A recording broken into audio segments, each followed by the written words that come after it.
And we're live. Welcome, everybody. Welcome to the show. I had one viewer about 10 seconds ago, but now I have, they're back. Anyway, welcome to my one viewer. Welcome to a Monday Night Chill stream. Tonight is October 27th, 2021.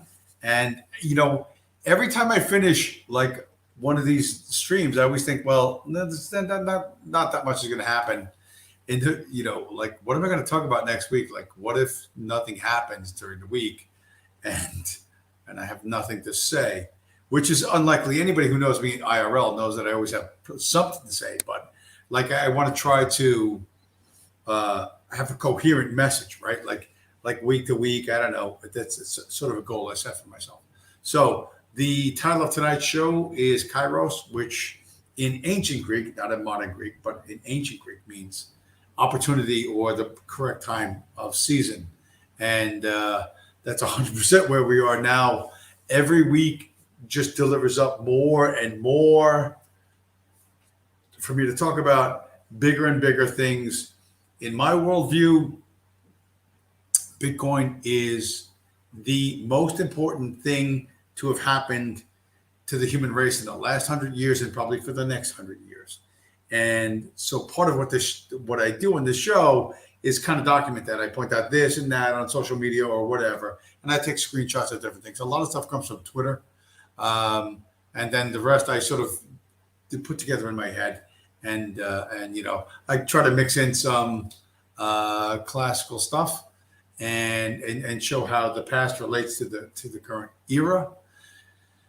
And hopefully people find it entertaining and interesting enough so that and informative enough so that they can use it in their real lives. Because let's face it, we're all swimming in this insane digital sea of every sort of madness, and to have a rational, logical life raft, I think is probably more important than most people realize.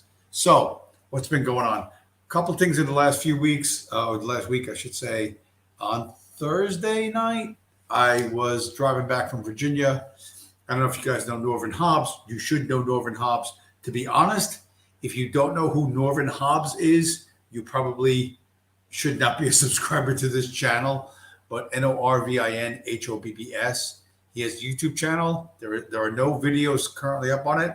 There will be no videos up on it. And the reason why is because what the subjects Norvin talks about and the persons he lets on his stream are so far outside the mainstream that if you left the streams up as recorded streams like the way I do, this would be his seventh time, or what, I don't know what number. His channel would be wiped out for hate speech. So it's very much a catch as catch can. I tweeted this out earlier this week, that Norvin streams are like 1970s television. You know what I mean? They're broadcast and you catch it or you don't catch it. You know what I mean? So if it's gone, it's gone. It's very much in the moment. And I think in some ways that adds to the appeal of it. You know what I mean? It's like you have to be here and now and you have to participate, or else there's no dipping in and plucking out the good stuff and then going on your way. It's like you catch it or you don't catch it. So I think it was Thursday of last week, coming back from Virginia. This was I actually tweeted out. I was like, oh man, I really hope Norvin, because he lives in the West Coast, I live in the East Coast. I was like, I hope Norvin streams tonight, because I'll jump on and I'll stay on the whole night. And I drop my piece in Dulles at like midnight, go to the Sunoco station in the airport, and I just checked YouTube and I saw Norvin stream. I'm like, fuck.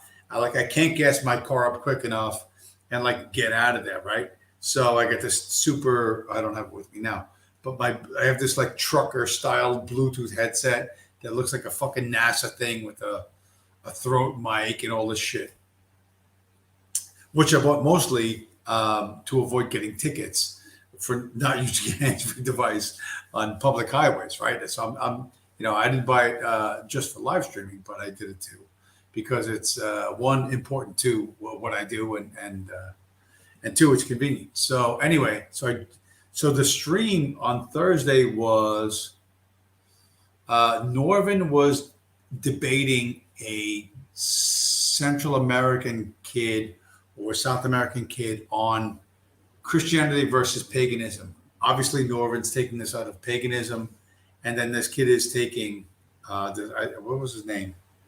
Marcus,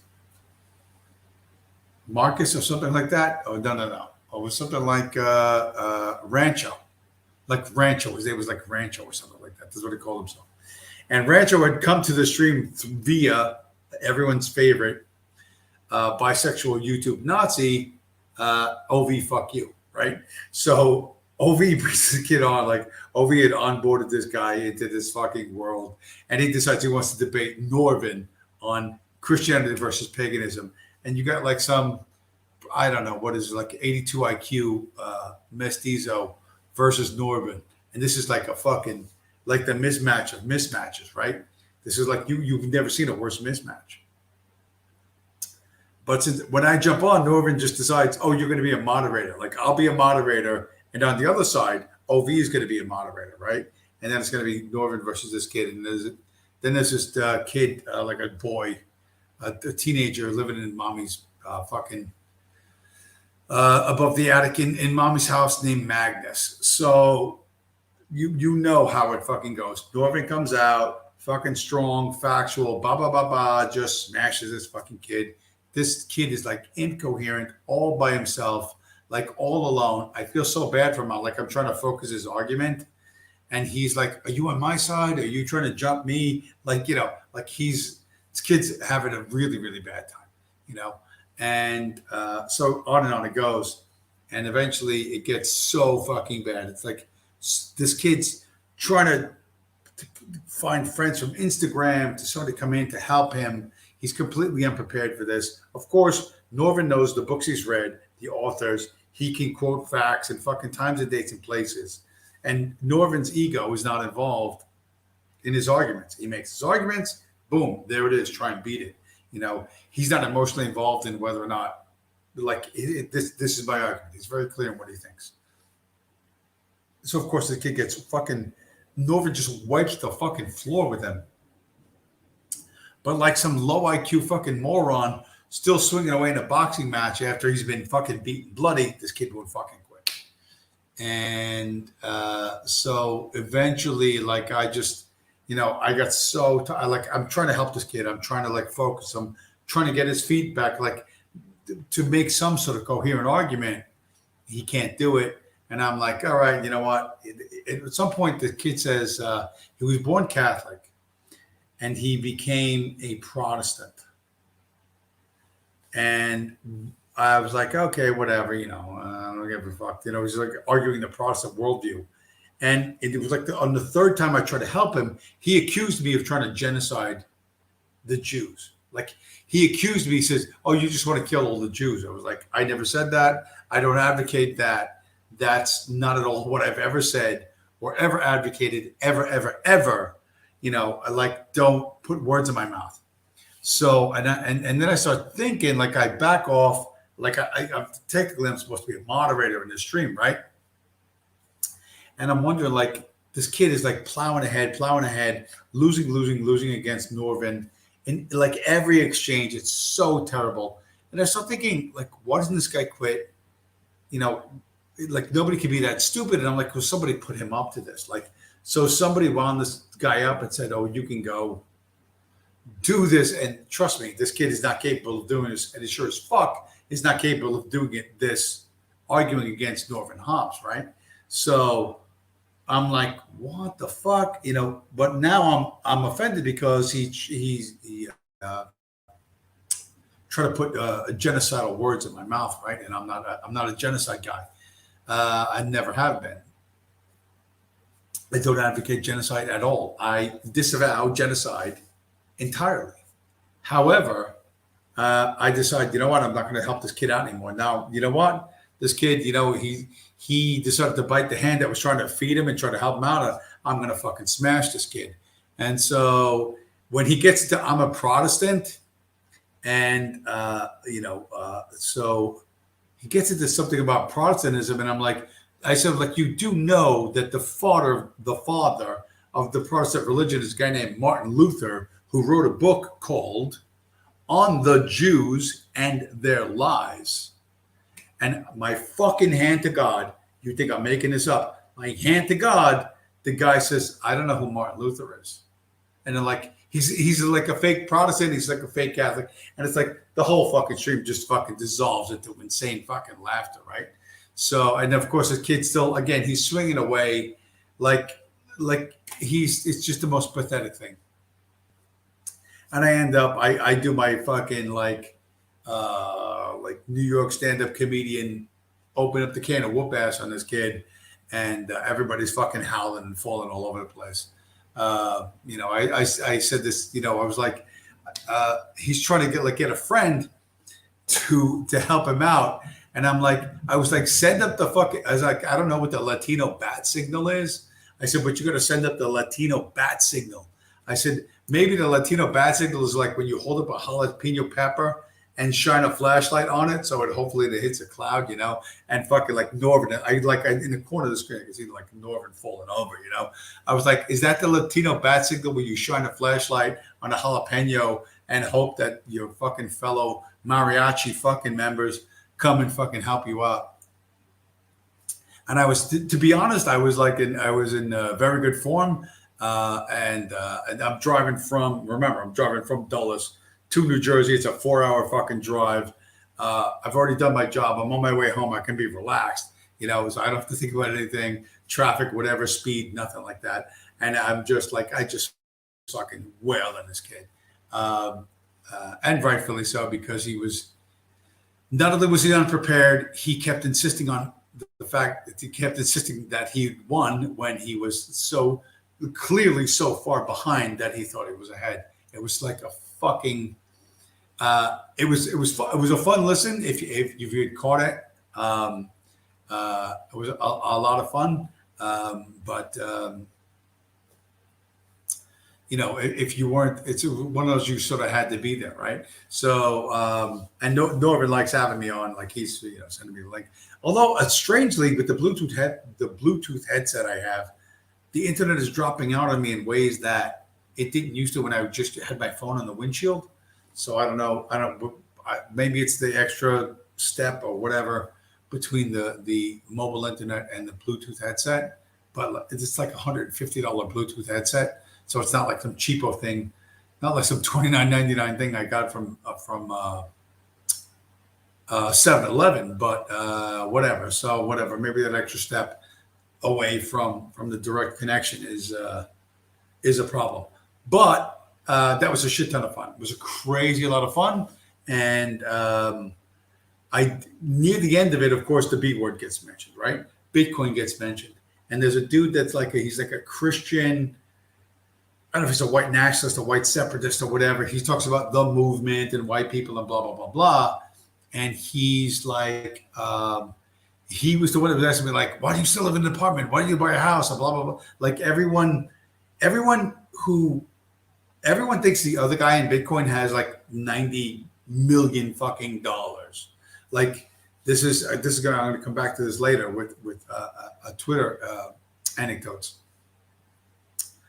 But we'll start talking about Bitcoin. And one of the kids, this who calls himself Magnus, who goes on Norvin streams a lot, and he's like a red-haired kid who wears like a ski mask kind of thing. He's trying to defend this Hispanic kid, like, oh, he's smarter than you. He trolled all of you. He's really much better than he appeared tonight. And we're like, this guy appeared like a fucking idiot shooting himself in the foot, totally unprepared and completely fucking outmatched. But so this kid Magnus is like white knighting for this fucking beaner. Yeah, whatever. Okay.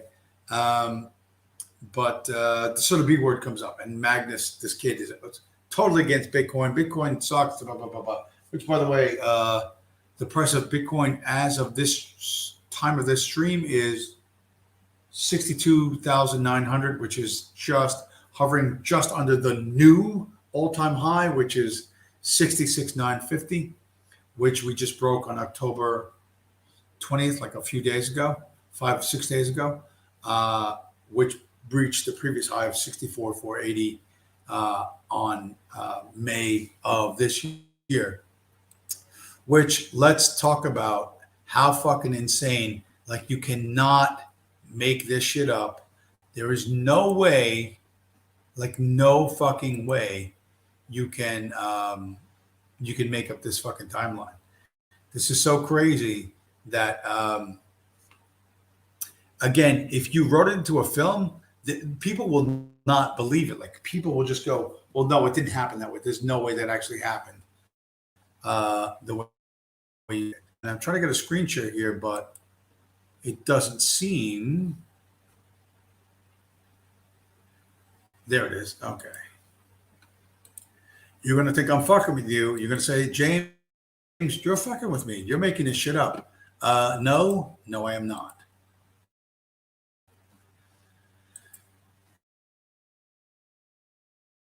So here we go. First screen share of the evening. The biggest one, arguably, I would argue this is the biggest by far. It's going to come up any day now, any fucking day now.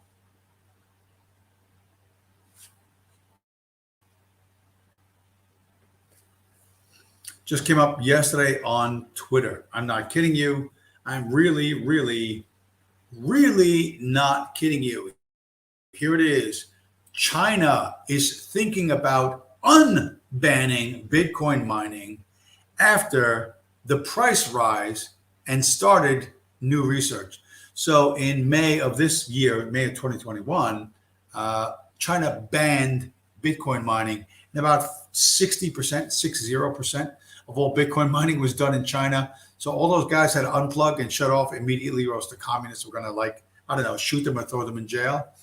And then Bitcoin mining, all the miners with all their computers and their ASICs and their mining farms had to move overseas. Some went to Kazakhstan, some went to Russia. Many came here to the United States, some to Texas, some to Pennsylvania, some to, what is the state? I don't remember. But this was basically a state level, a nation state level attack on Bitcoin. It unplugged about, I don't know, 47 or 53% of the network without notice. And the price, which in early May of 2021 was $64,000, dropped from $64,000 to a low of about $28,000. Then it went sideways for a little bit and has been recovering ever since, up until the point where we're at now. Like I said at the beginning of this show, the price of Bitcoin is about $62,700, and fucking China has changed its fucking mind. You tell me, anybody listening to this, you fucking tell me when the communists have ever fucking reversed course so fucking quickly in the history of communism. We hate Bitcoin. Get it the fuck out of our country. We don't need it. We don't want it. 6 months fucking later, hey, come back. We're sorry. Do you have any fucking idea how powerful this is? I don't think most people listening to this understand the power of Bitcoin. You really don't comprehend it. Your mind is too small. Your imagination is too weak. We have fucking made the Chinese bend the fucking knee back to Bitcoin in less than 6 fucking months. No one, anyone ever has fucking been able to do that to the fucking communists. Ever.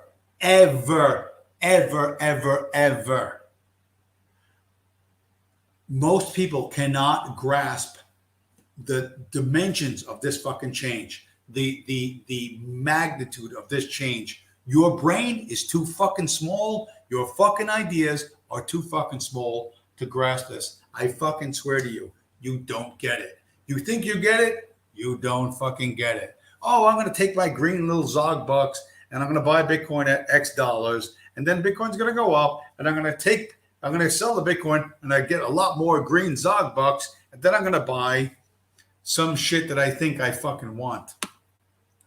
You are not going to make it. This is Virgil Doc Purple Heart. Welcome to the show. Nothing is ever made Beijing changing a fucking dime like Bitcoin. When I pointed out that that Havana, Cuba, all of a sudden wrote new laws to take to account for crypto and Bitcoin, people like this goes past your head like, well, that's not really important. You're not seeing the correct importance. You are gauging this wrong. You are calculating this in the wrong way. You don't understand what is happening. And part of the reason why you don't understand what is happening is because you're ideological, right? You have an ideological worldview that filters all information that comes into your head.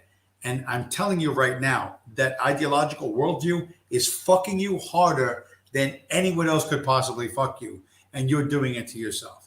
You need to drop your ideological worldview, become very much fact-based, reality-based, and that will make you much more adaptive to change, okay? Because you need to adapt to change. I don't mean you need to notice change. I don't mean you need to criticize change. You need to adapt to change. This is critical. This is super important, and it's super important that it be done at the right time. Where's the one I want to see? Where's the one? Is this the one? No, that's another one. Fuck. No, not that one. No. Stand by. We are dealing with a fair amount of boomer tech. Is this the? I have to remember. I fucking. Oh, no, that's not the one I want either. Where's my fucking? I think I emailed these to myself in the fucking correct. Oh, son of a bitch. Oh, fuck.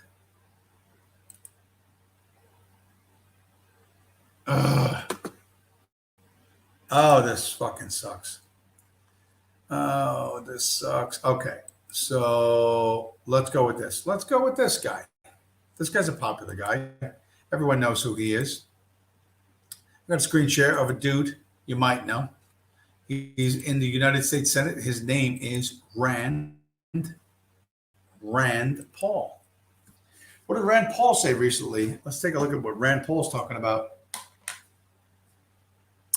Rand Paul, son of Ron Paul, Mr. Gold Standard, says Bitcoin could become reserve currency of the world at 1:06 p.m. on October 25th, 2021. So you have a nation state, which is China, and you have at least one U.S. senator implying that the power of Bitcoin is way more than you think it is. While you're sitting there wondering, is this meaningful? Is this not meaningful? Is it a psyop? Is it this? Is this that? Events are passing you by. When people who like Rand Paul, who basically, let's be honest, he's been co-opted. He's been pretty well co-opted by the system. He's when he's talking about Bitcoin being a world reserve currency, it's that the time is getting ripe. This is when you should be paying attention. And though you may think that $62,000 Bitcoin is really expensive Bitcoin, you have no fucking idea what's coming.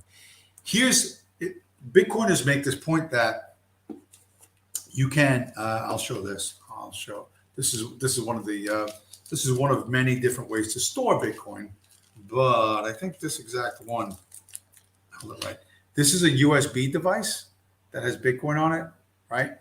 This actually has 1 million Satoshis on it. So you kind of plug it into a computer, anything with a USB drive, right?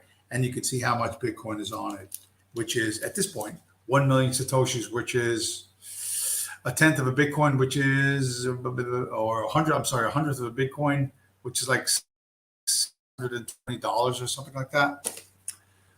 Today, 2 years from now, it's going to be a lot more money. And the thing about that little thing is I can put it on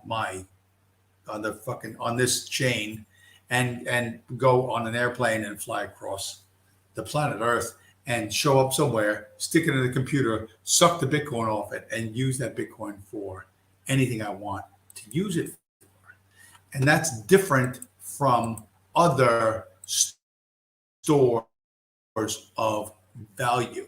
Okay, this is a real story. You're going to think I'm making it up, but I'm not making it up. This is a real story. Okay, this comes from our friends, the Curry Munchers of India. It says, two-paid man caught attempting to smuggle 1 kilogram, that's 2.2 US pounds, of gold through an Indian airport.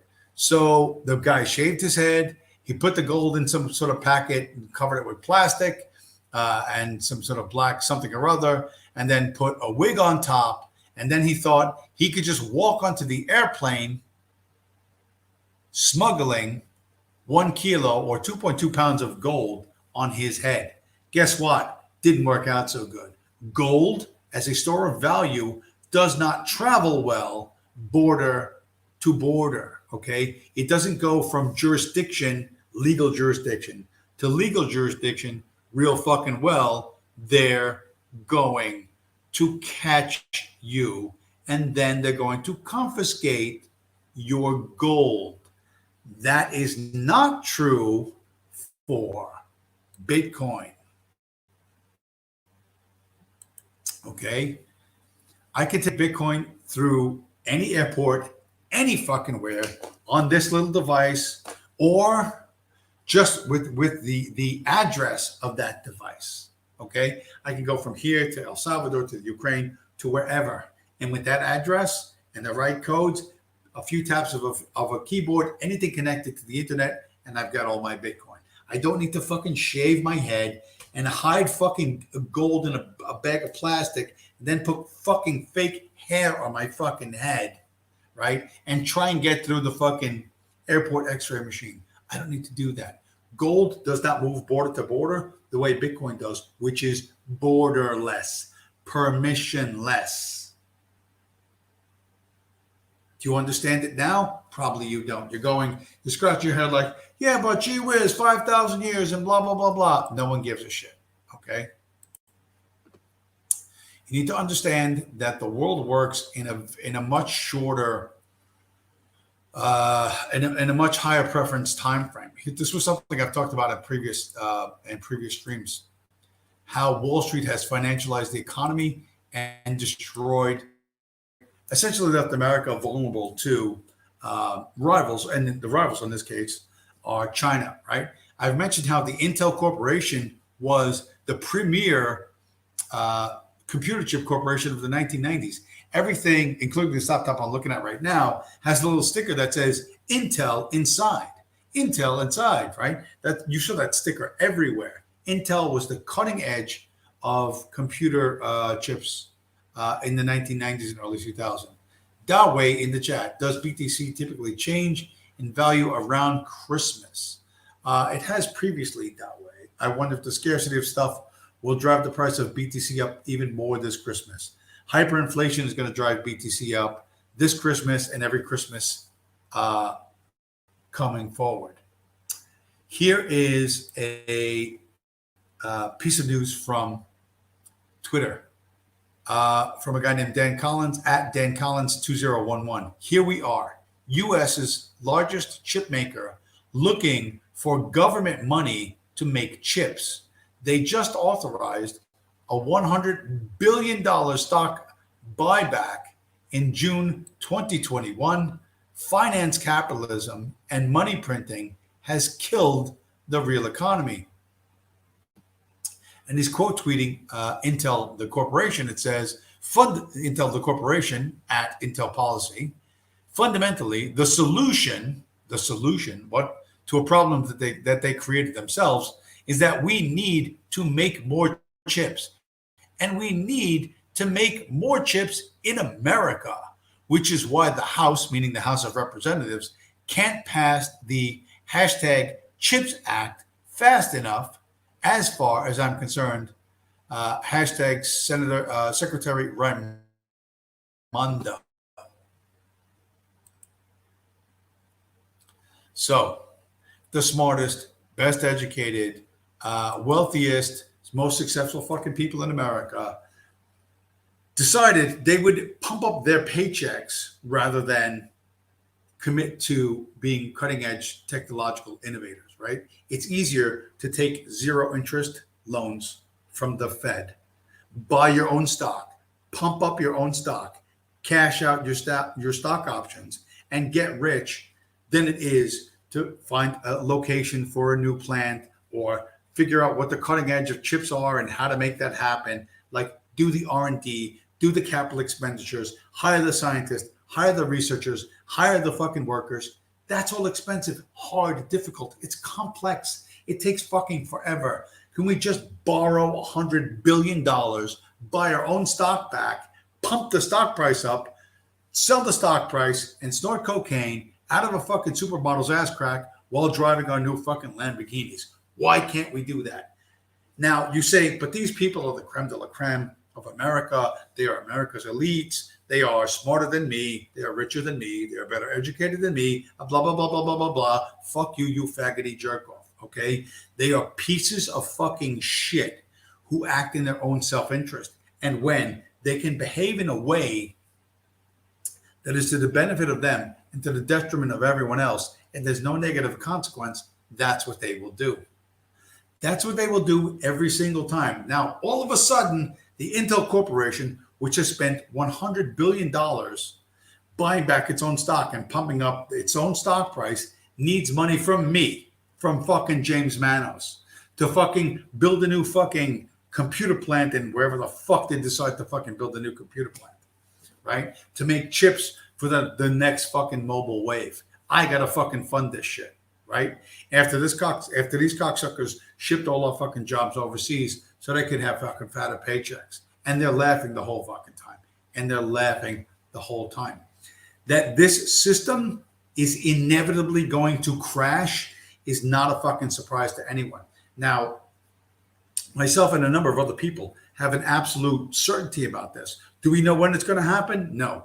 That we are correctly seeing and extrapolating from the facts doesn't mean we know the exact time and place and to what degree. Nobody knows that, okay? Nobody has that exact timing. Nobody has that Kairos. Nobody knows the exact season that it's all going to crash, okay? However, there are no counter indicators that say, oh, but wait, things are getting better, because they're not fucking getting better. And when people like me, and I consider myself a toxic Bitcoin maximalist, right? Bitcoin and nothing else. Everything else is shit. The US dollar is shit. Stocks are shit. Everything else is shit. Every other crypto is shit. Everything is fucking shit. Absolute steaming pile of fucking turds other than Bitcoin. And if you think, oh, well, you haven't, James, you haven't sprinkled the fucking magic words in the right order, or I don't like your tone of voice, or, you seem like you've been drinking, and I fault your fucking reasoning. Listen, go fuck yourself. Like, really, go fuck yourself. I'm right. You're 100% wrong. Everything about the fucking world proves that I'm right and has proven that I'm right, at least in the last 2 fucking years, and will continue from now going forward. Bitcoin made the communist Chinese turn a fucking 180 fucking degrees in less than 6 months. No one, not the United States, no fucking power has done that other than fucking Bitcoin. If you don't think that's significant, you're not processing reality correctly. You are not processing the facts in a way that is useful and fucking and clear to you. You're not fucking getting it, and you're not going to fucking make it. And you know what? There's an egalitarian nature to Bitcoin in the sense that anyone can join at any time, right? And there is amongst Bitcoiners that we say you buy Bitcoin at the price you deserve, right? that's to some degree true and to some degree not true, because a lot of us are just going to keep buying it no matter what. But the longer you stay arrogant and you come up with these, this is your arguments. This is the arguments that Norvin's, the kid Magnus on Norvin's stream said, like, what if there's a solar flare? That is to say, your argument against Bitcoin is, what if the sun blows up? Really? That's your fucking argument, jerk off? You should be punched into fucking next fucking week. What if the sun blows up? We're going to have bigger problems, right? What if there's an EMP, an electromagnetic pulse weapon? There are only 2 nations on the face of the earth that I know that have EMP weapons. That's the United States and Russia, okay? So the idea that a nation state would detonate an EMP against another nation state in an attempt to, as a preemptive attack, to do something without expecting a retaliatory attack is fucking retarded. You have no fucking arguments. So let me go to, I'm going to skip ahead of my notes to some other stuff. I'm going to go to Twitter. I was on Twitter. I'm always on fucking Twitter. Like a complete fucking Twitter junkie. I'm like a Twitter junkie, bro. So where's this guy? I got to talk about this as soon as the fucking this crappy fucking PC wants to do what I wanted to do. Come along now. So on Twitter, there's a function called Spaces where you can do like a conference call. You can say, and you can invite people and you say, hey, I'm going to do a Spaces on this topic or that topic. So I've done 4 Spaces calls. On 3 of these calls, no one has shown up. On one of these calls, Josh Neal showed up and he brought like 10 people. So when I do this myself, like literally nobody shows up. And I cry because I'm very sensitive. Everyone knows that my hypersensitivity, and I can't take the fact that nobody listens to me. But the last one I did over the weekend was like I scheduled it. I tweeted it, hoping that this time somebody actually fucking showed up. All I got was a couple of DMs of people going, hey, like, good luck. Didn't actually show up on the call. So anyway, so like the time comes and I hit the button and I start talking, right? But I'm driving anyway. So I'm not really looking at my phone. And, so I talk for like, I don't know, 27 fucking minutes, which I know what you're saying, James, really? Could you just go 27 minutes without taking a breath? Hey, is this your first time on the fucking show? How do you not know me? Anyway, I looked down at my phone and it says, it's just you for now. I was like, oh, fucking God damn it. It's like my third or fourth Spaces call and nobody's showing up in my space. And I'm like, oh my God, this sucks. So I'm like, all right, just finish your thought. I kept going for like I think I actually went for like 45 minutes. And then I was like, okay, boom. And then nobody showed up. I'm like, oh, that fucking sucks. So I'm driving. I can't remember where the fuck I was driving to. But over the weekend, as we're near the all-time highs of Bitcoin, like all the Bitcoiners are like all crazy and they're all fucking around and shit. And a bunch of people, and I swear to God, they call themselves the spooky, scary communists. They decided to have a spooky, scary communists Spaces call, which had like 400 fucking people on it. And a bunch of Bitcoiners were like, yo, get in here. Come on. So a bunch of Bitcoiners went in there. And how do you know they were Bitcoiners? Because their avatars have laser eyes, like red glowing eyes, what are called laser eyes. So, and some of them were there ironically, some of them were not ironically. And then these communists were, one of the Bitcoiners requested the mic. You can request to speak, to get up on stage and speak to the group. And so it said the B word and fucking sent this fucking 300 plus Spaces call into a tailspin. The communists went out of their fucking minds. They had no fucking idea. Like they're crazy. They're like sex workers, all persons of color on disability, on welfare. They're hood rats on fucking welfare who smoke weed and prostitute themselves. And they think that they have 2 views of world revolution. One, economic collapse, then world revolution. The other is everyone, I don't know, they tell you to go out and buy a $200 shotgun and two types of shells, both birdshot and buckshot, I don't know, because they're going to sell them to you, showing these motherfuckers have no idea what they're talking about in terms of 2A. But when the sheriff comes to evict you for non-payment of rent, or someone comes to collect the bill, you shoot and kill them at the end of the month, and this will presage a communist revolution throughout the United States. It's fucking Fed posting on fucking steroids, and they totally get away with it. They're all a bunch of fucking dummy hood rats. But some Bitcoiners went in there that were like fairly, like, they were like, okay, we'll try to pitch our ideas to them.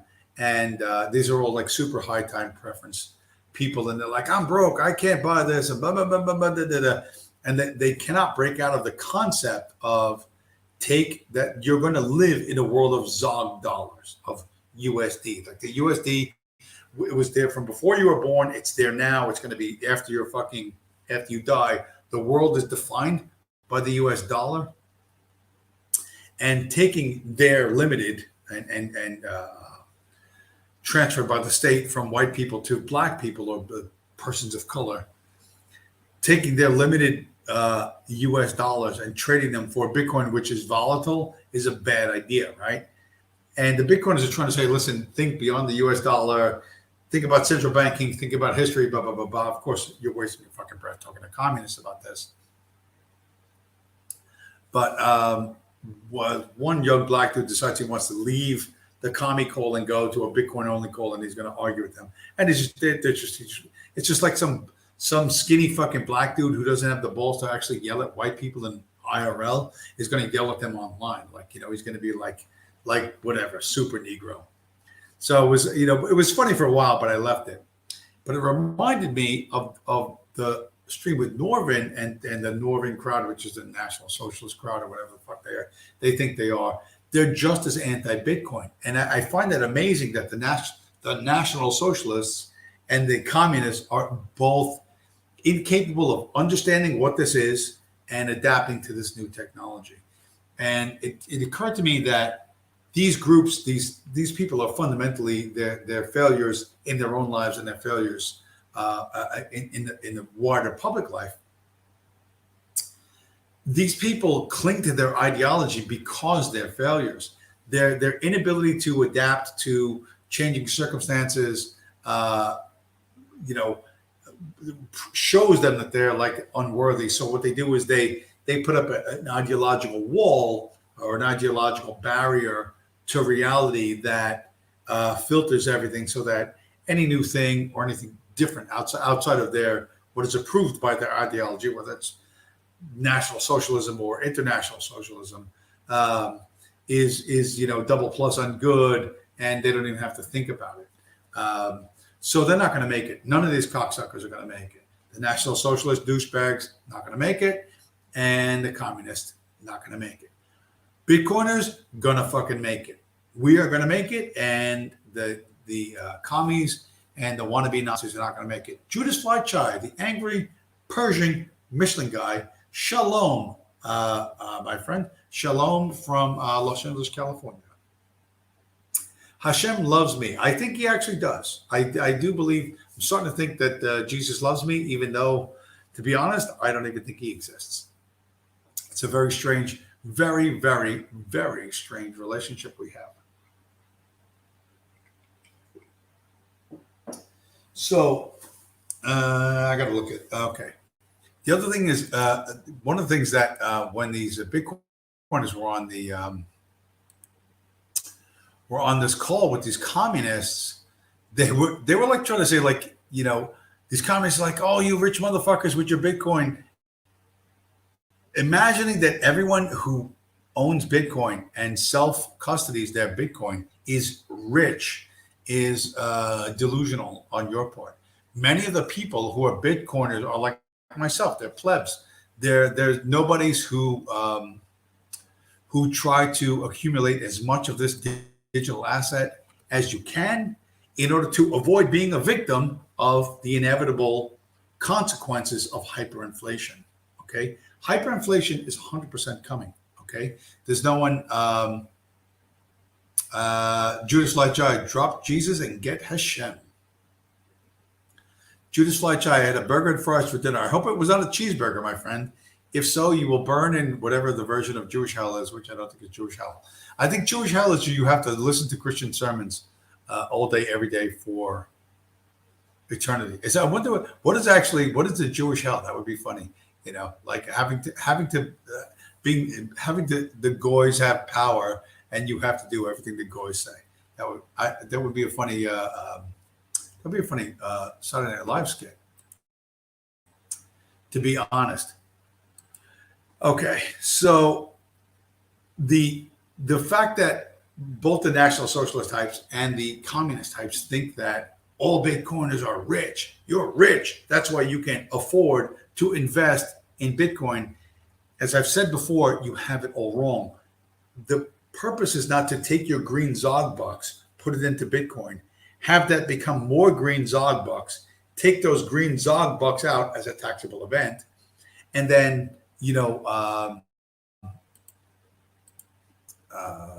whatever. No, wait, no, that's not the one I want. This is the one I want. And then buy something like really expensive to show people how rich you are. You know what I mean? One of the things that's always fun about a Northern stream is that OV is there. And OV at this point is he's like a fucking parody of himself.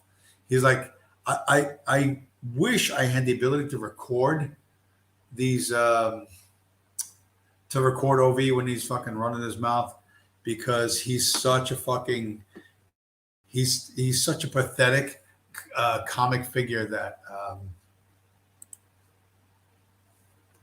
it's unreal. He's like, show us your kitchen. Because the time I did those cooking videos, he wants to mock the fact that I have this little kitchen area, and it's like not an elaborate fucking KitchenAid, chef quality marble fucking room, like he's like, show us your kitchen, and like all the shit over he says, he's like, like when he goes, like all like the OV isms, you know what I mean? You think of like, and he's like, Sieg Heil, and I said someone should do like a mashup, like an OV, like the Ballad of OV, where it's just going, Sieg Heil, brother, Sieg Heil. Show us your kitchen. Or I'm screaming the fucking N-word or whatever. It would be, I wish I could record it, because I could probably smash that together myself, put together those wave files. Do they even call them wave files anymore? I don't even know. But he's a parody of himself. And of course, with this guy, he can't help it. I don't know. Like there's the nature of being born in a 98% white zip code and never having been punched in the face, or like getting stuck up, or anyone trying to choke you or whatever, like while you're doing your job. Like the nature of this is you think that there's like consequence-free conflict, and OV always wants to fuck with me. Like how, like, do you understand that your OV fuck you? Right? Put everybody in the chat. Just think about this for a second. Put yourself in OV's shoes. Now, who do you want to argue against? Do you want to argue against me, or do you want to argue against some like 82 IQ beaner? Like, who do you want to fuck with? Like, who do you want to get into a fucking verbal brawl with? Like, you don't, like, how many fucking times have I beaten this guy bloody? And for me, like, I'm very nearly a boomer. Like, I'm 56 years old. I'll be 57 in a couple of weeks. But there was like, when I was growing up, there was like, okay, you beat the guy, it's done. Stop it. Like you don't punish people unnecessarily. But the world has changed now, and there's an absolute heartless brutality about everything. So, I look at this guy and I'm like, really? Like, again, do I have to fucking smash you into a bloody pulp again in front of all of your fucking only real friends, which are online friends? He doesn't have real world friends. Like, why would you do that? And I'm thinking, how pathetic could you be that you have to, like, the only attention, like, you're so desperate for attention that even negative attention is valuable to you. And that's a very bad, very, very, very, very bad place to be. Judas Flychai in the chat. I get hate speech strikes when I restream OV. Yeah, you want to be careful about that. Judas Fly Chai, Angry Persian, Michelin Guy, Aristotle, Plato, they are in hell. Exceptionally unlikely, sir. Judas Fly Chai also in the chat. Caesar is in hell. I don't know. He got stabbed pretty badly by his buddies who wanted central banking. But anyway, so fucking I had to go off like OV. He couldn't just be the moderator for the Northern versus ex-Protestant Beaner kid who's like trying to represent Christianity. Did a really, really, really poor job. So and I ended up. I was like, I wonder what are the fucking lines. I was like, hey OV. I was looking through the Forbes magazine list of the 400 richest bisexual YouTube Nazis, and I didn't see your name. Why is that? And he's just like, you get him going, like he just listen, he cannot process. Like he's not as fast as me. He's not as focused as me. He's not as just don't do it. Like really, honest to God, I'm not being a dick. Don't get me fucking in the mood where I want to like ninja slice you in front of everybody. Just don't why would you do that? I don't understand the psychological motivation, but fuck if he doesn't fucking do it every goddamn time.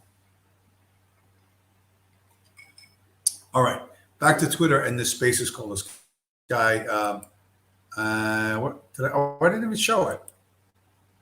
I'm fucking so busy. I'm sorry. I wandered off on a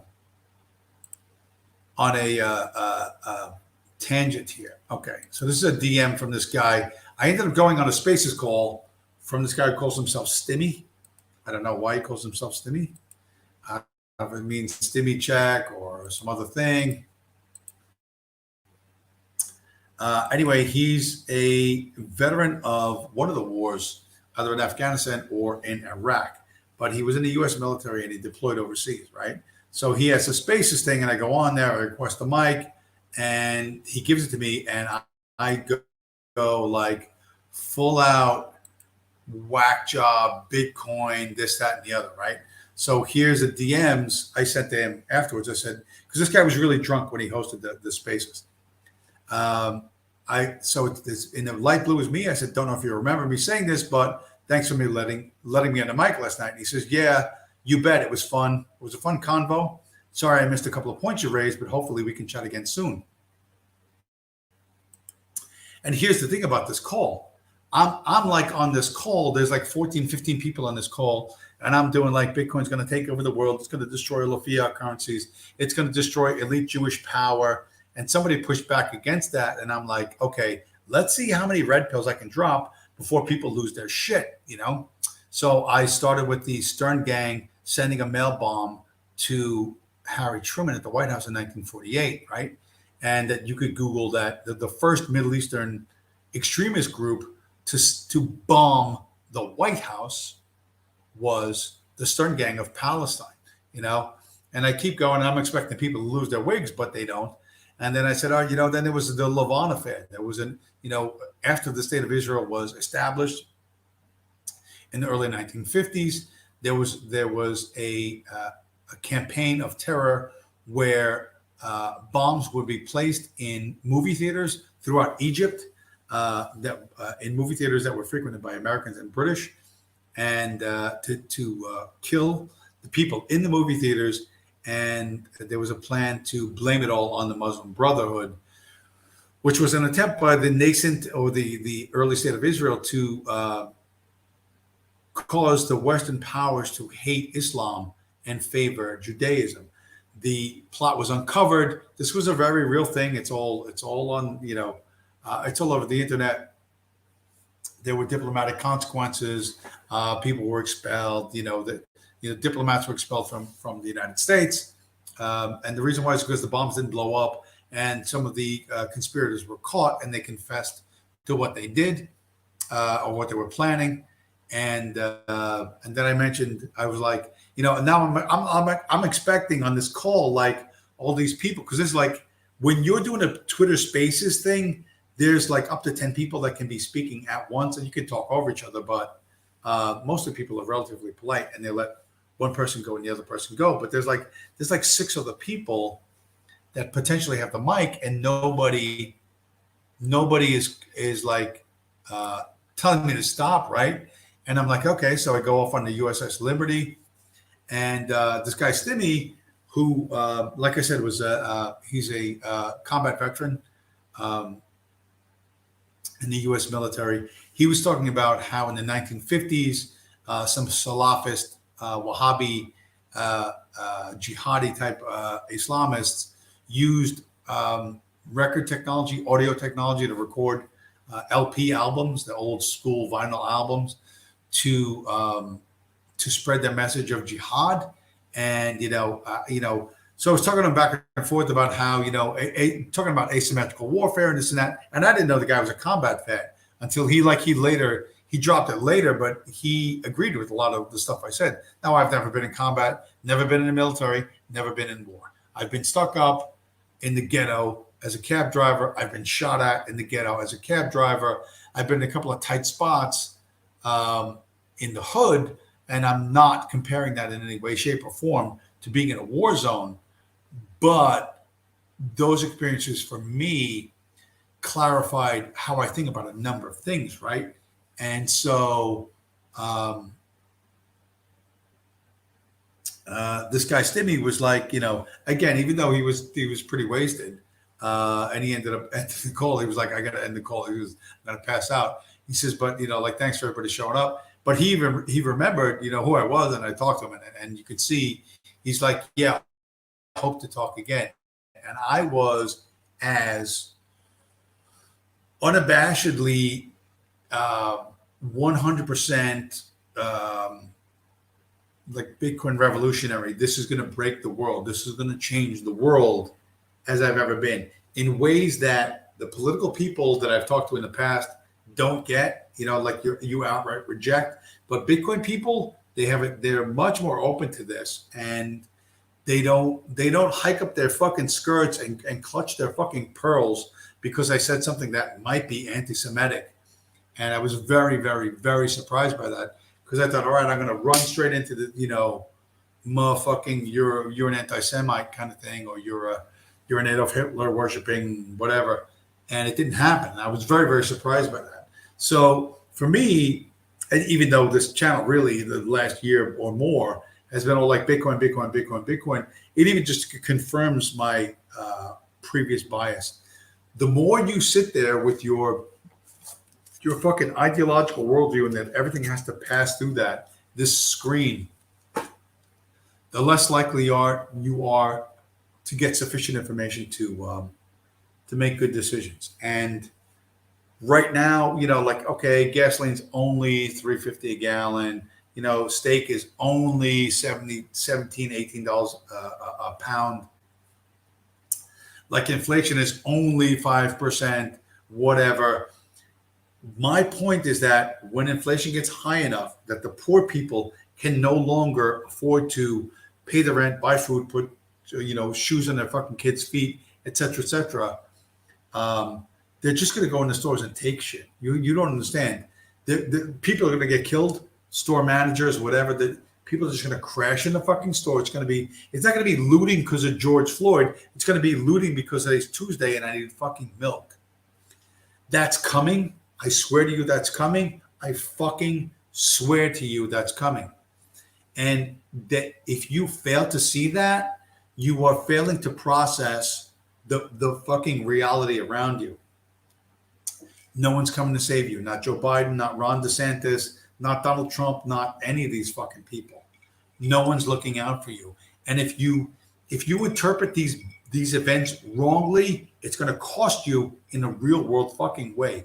And what I try to do on this channel, what I've been trying to do for a while now, is to get you to focus on what's fucking real and what you can influence, and that way you don't get fucked. You know what I mean? I have a very small, a tiny, tiny, tiny, tiny circle of fucking influence.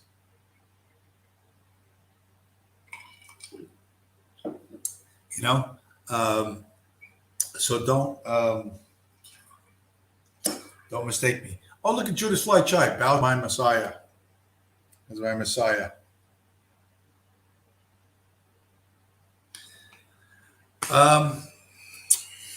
Judas Flychai, you are the Messiah. Yeah. The Moshiach.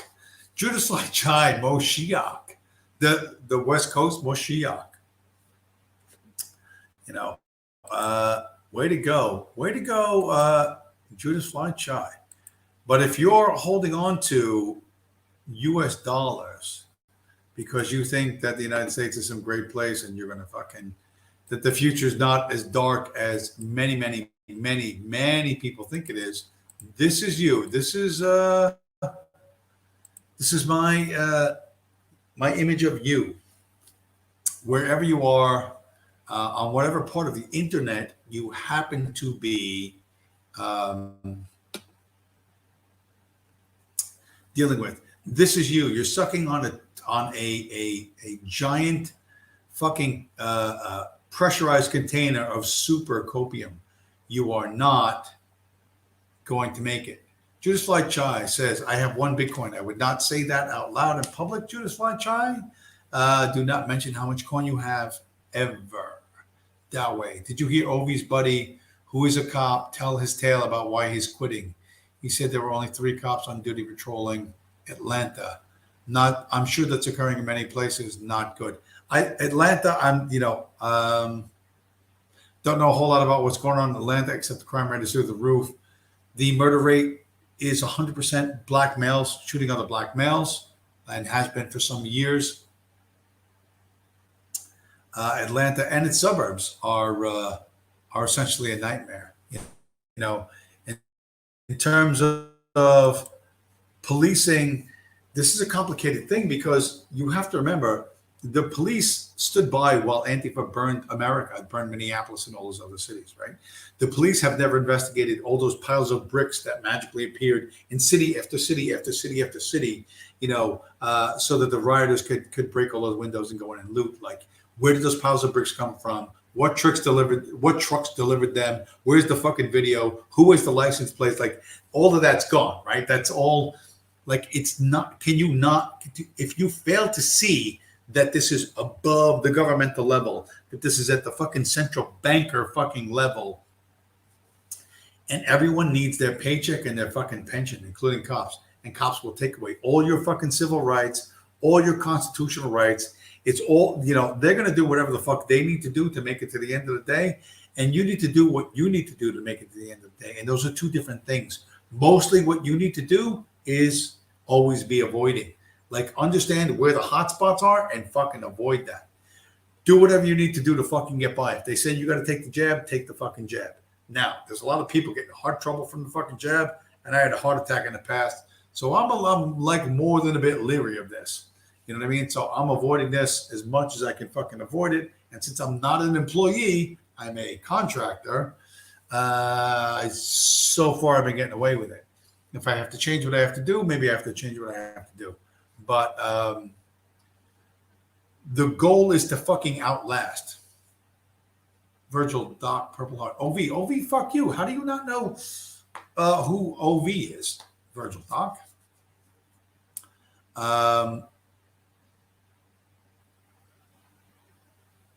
Dayway, you should have him on. He's putting all his retirement.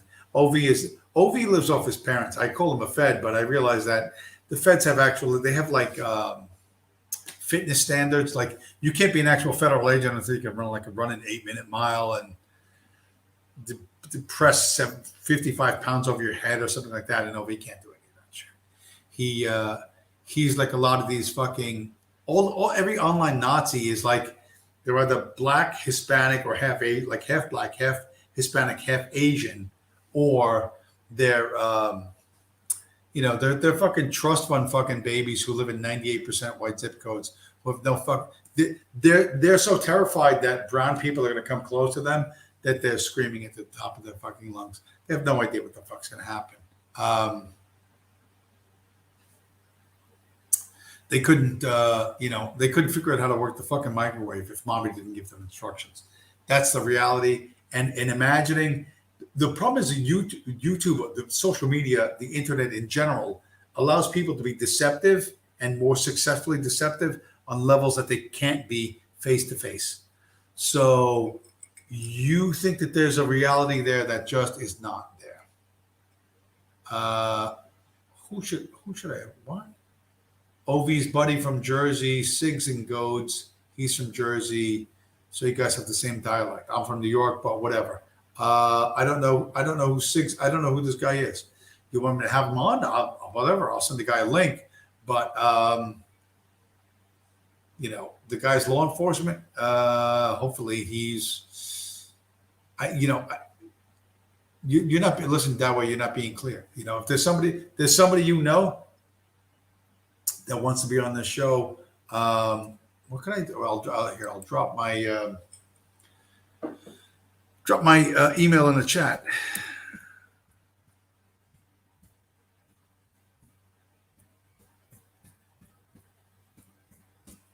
Right? So you could email me. It's not real difficult to have the guy email me. I could send him a link if he wants to come on, and pardon me, and talk or not talk. But I don't know who. Like OV doesn't have any real buddies. Trust me. Even in the online world where everyone's fake as fuck, he doesn't have any real buddies.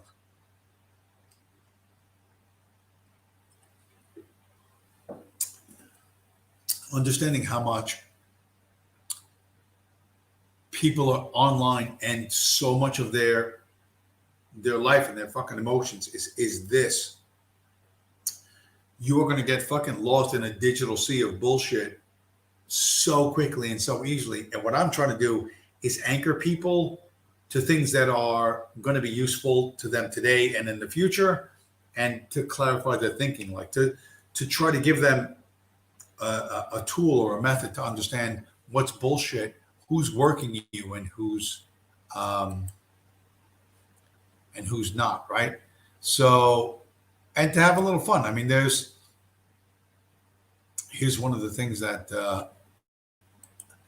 this is like a fun meme. This is how the memes change, at least in Bitcoin.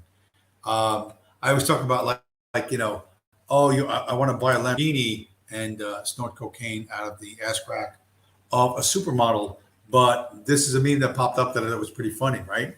So on the left-hand side of the screen, you see an orange Lamborghini, right? What the government-run media wants you to spend your Bitcoin on. And then, on the right-hand side of the screen, an aircraft carrier, what the government-run media does not want you to spend your Bitcoin on. That gives you an idea of how Bitcoiners really think, like hardcore Bitcoin people. It isn't about being flashy and showing people how much money you have. Oh, look, I have money and you don't have money, so I'm happier than you. It's a fundamentally flawed concept. And by the way, that's a concept that fucking OV 100% endorses. You know what I mean? That you have to flex or flash your material wealth over others as an indicator that you are morally superior or superior in some other way. But OV has never fucking earned a nickel in his fucking life. He has no fucking job. He gets everything he has from his fucking parents. And he drinks himself and smokes himself into fucking oblivion. He ain't going to make it to my fucking age. He's half my fucking age. He ain't going to make it to my fucking age.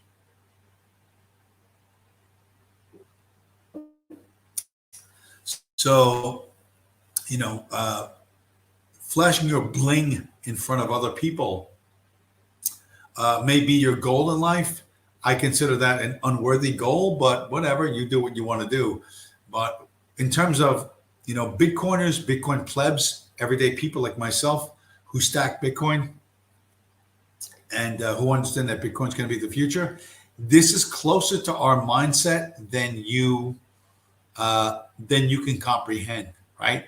It's not about buying a consumer item for a momentary pleasure and some sort of ego-based flex on people who have less material resources than you. That's not why we're doing this, okay? This is not why we're doing this. We're thinking about projecting real power into the future, using something that the current state of human governance doesn't understand and cannot compete with.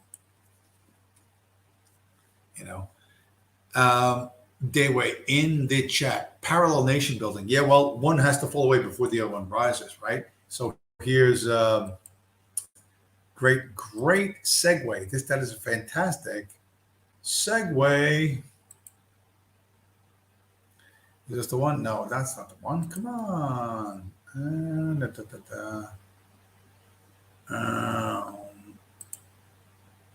No, that's not it either. Where's the one about fuck?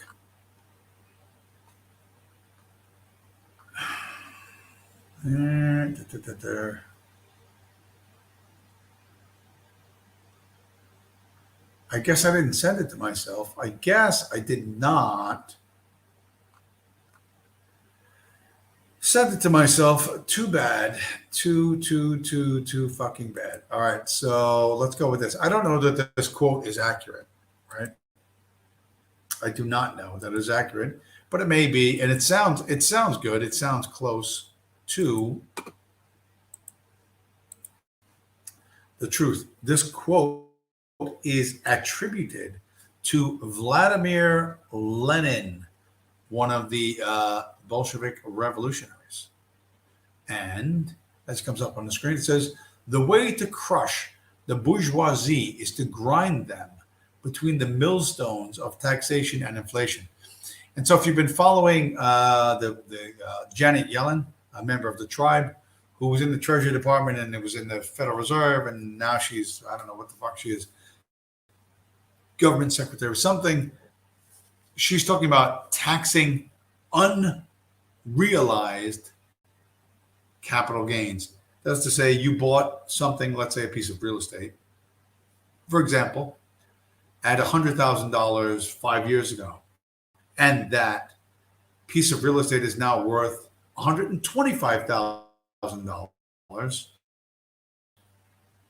5 years later.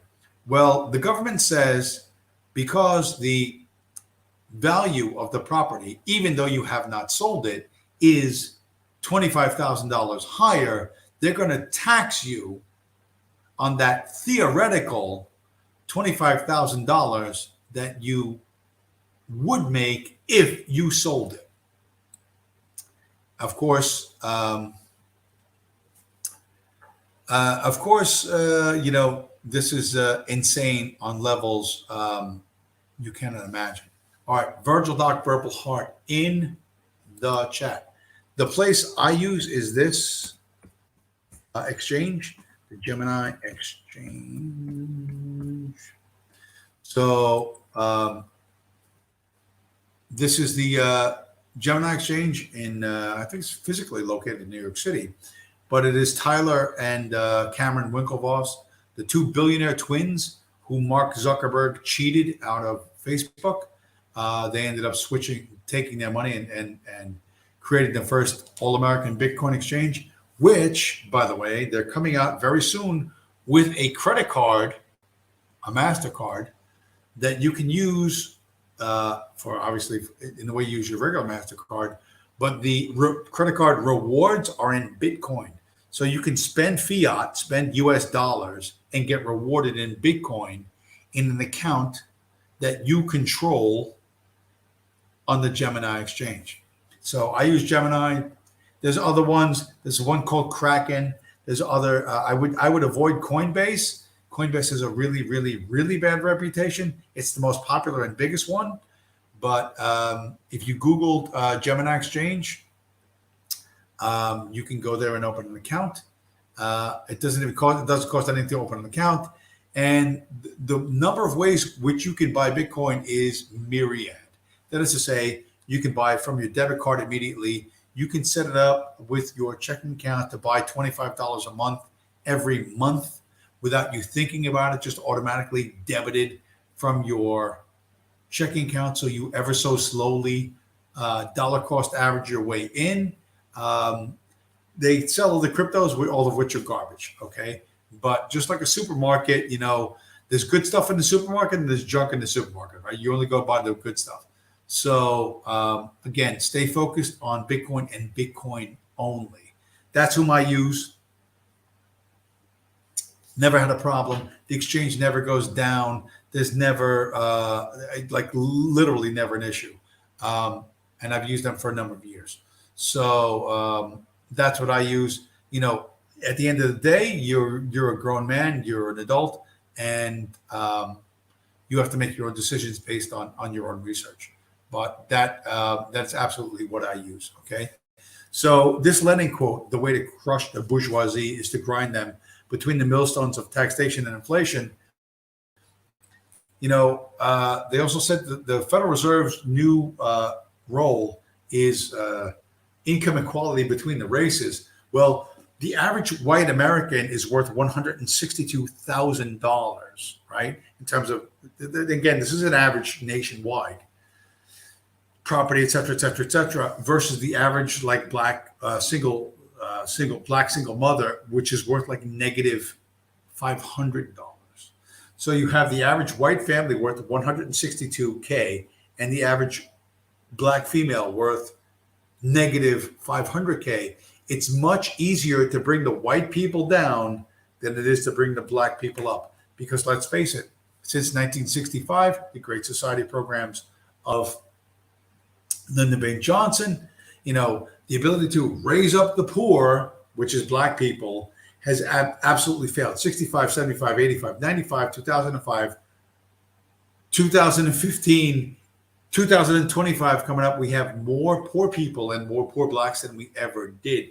So the federal transfer of wealth from those who make it to those who consume it has failed to pull people up out of poverty. So, and I expect that these federal efforts will only increase. They will only take more from those who produce to give more to those who consume. And not only are they blacks, they're all Hispanics, everybody coming across the border from on airplanes from Nigeria, where they're walking across the Rio Grande, however they're doing it.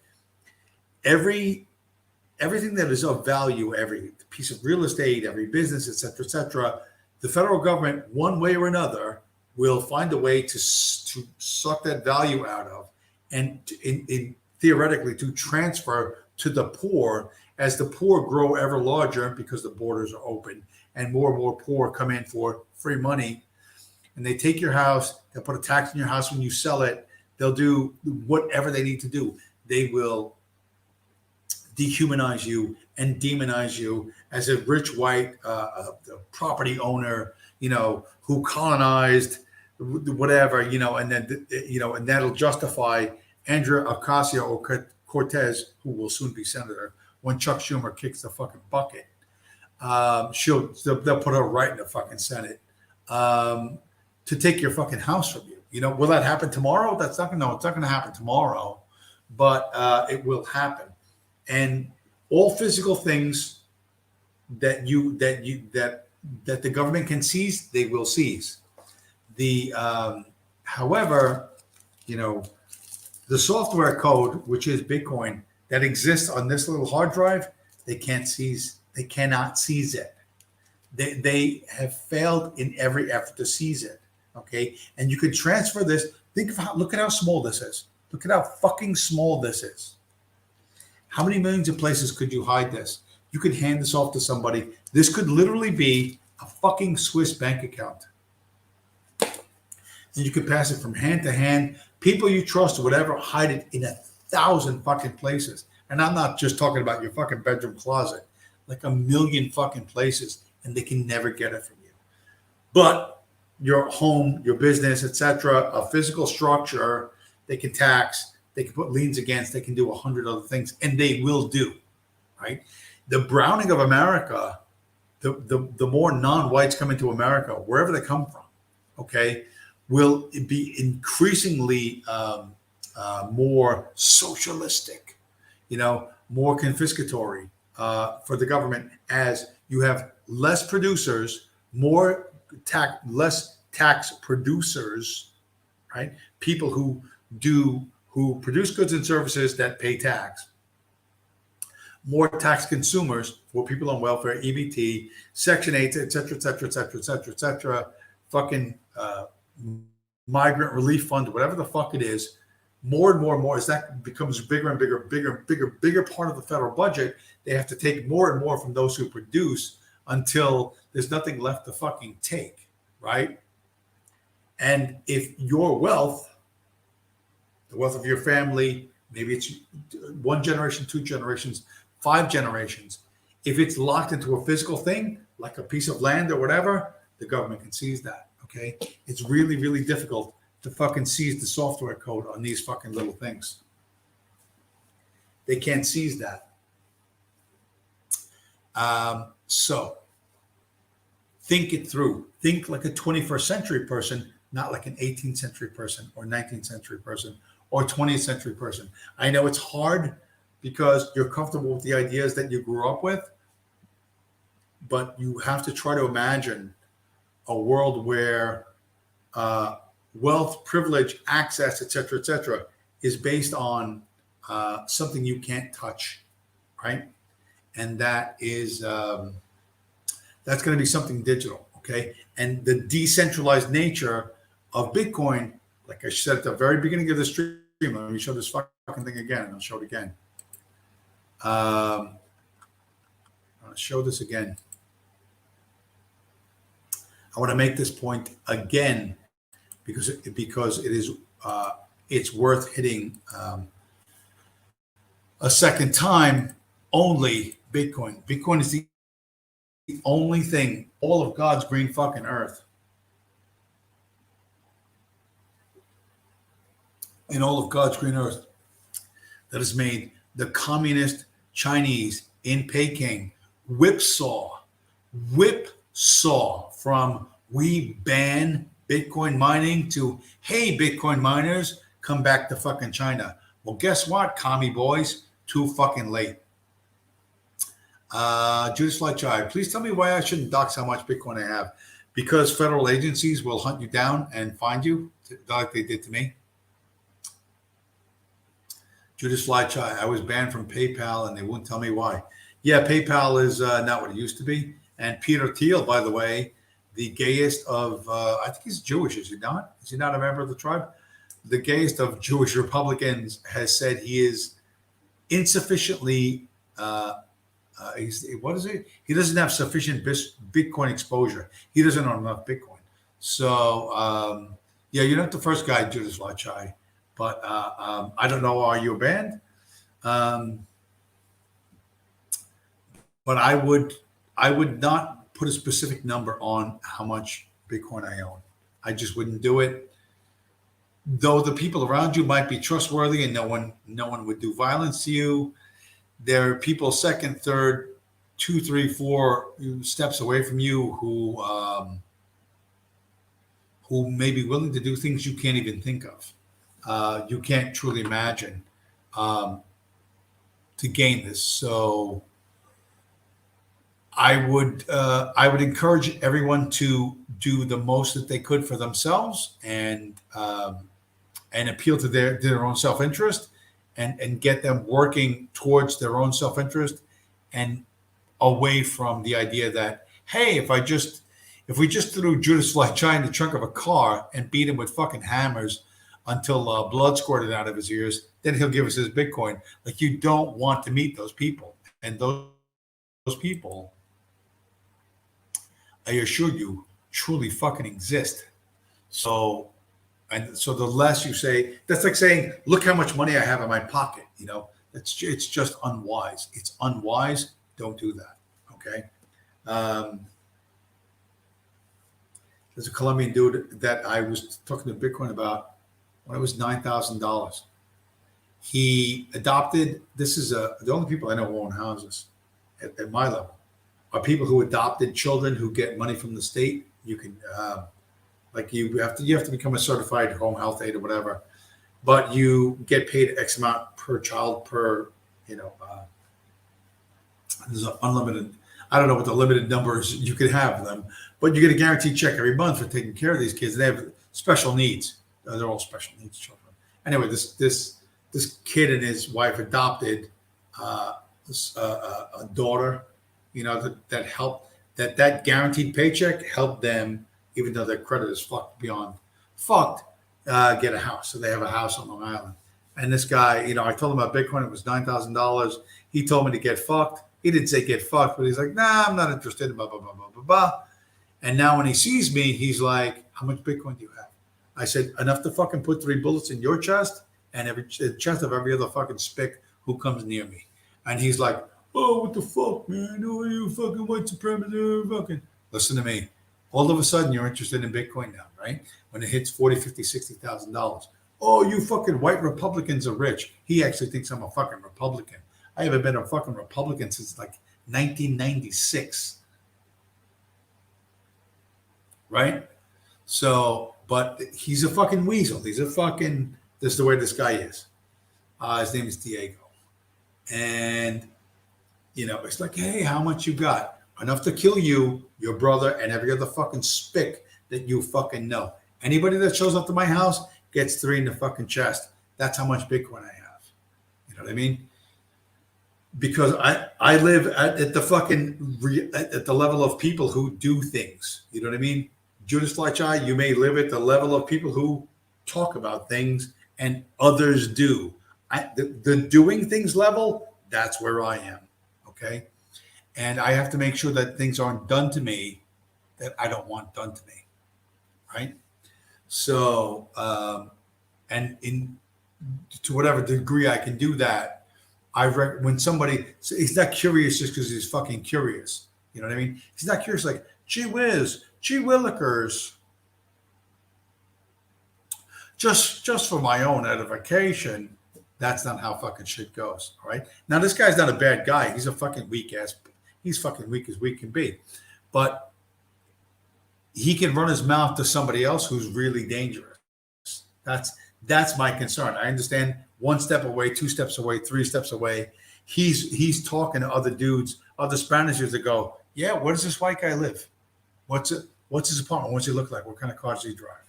Now I got a fucking problem, right? Judas Fleischai in the chat. James, you are my favorite person. Well, thank you, Judas Fleischai. Though we have never met, I consider that quite the compliment.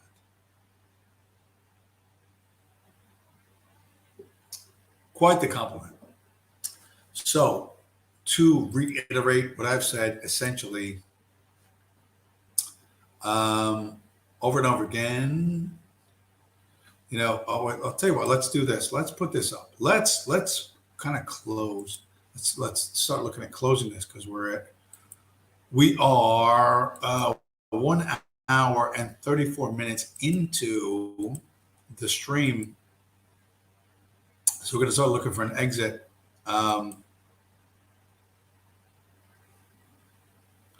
This is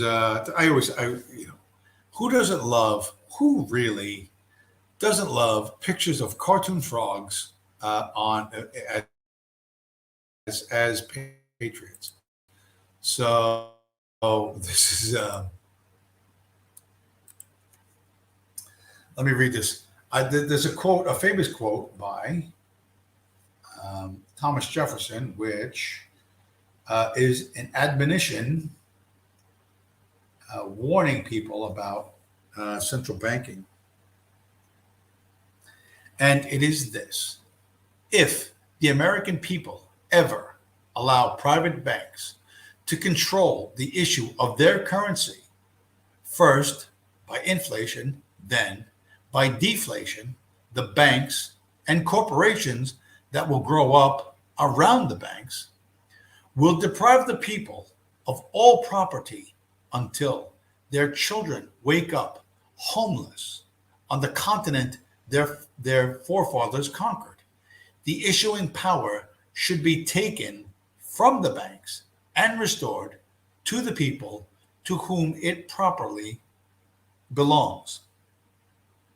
I sincerely believe that banking establishments are more dangerous than standing armies, and that the principle of spending money to be paid by posterity under the name of funding is but swindling futurity on a large scale. You wonder why Thomas Jefferson is considered amongst the giants amongst the greatest of the founding fathers. that TJ, people talk about the Christian this, the Christian that, whatever, France. No, what Thomas Jefferson said about bankers and about the issuance of money and who controls it, and the evil designs and plots that the bankers will use to succeed against honest people. It is as true today with BlackRock and Vanguard as it was in his day. So, Judas Fly Chai in the chat. That is a funny picture. I love frogs. Everybody loves Pepe. Who does not love Pepe? This is patriotic Pepe. You know, with the new flag. It's not the Gadsden flag. It's not the U.S. flag. It's not the Bessie Ross flag. The Bitcoin flag. You know, and you have your officer up on his horse, and your brave infantryman with his rifle and you know, ready to charge forward. You know, this is as Bitcoin is as freedom orientated as this meme implies. And if you would see yourself and your progeny, your children and your grandchildren, if you would see them free, then Bitcoin is the way this happens. Because staying inside a system controlled by central banks is to stay inside a system of slavery. And what I would like to do is to motivate everyone listening to the stream right now and who are going to listen to it in the future to make a different choice, to make a better choice.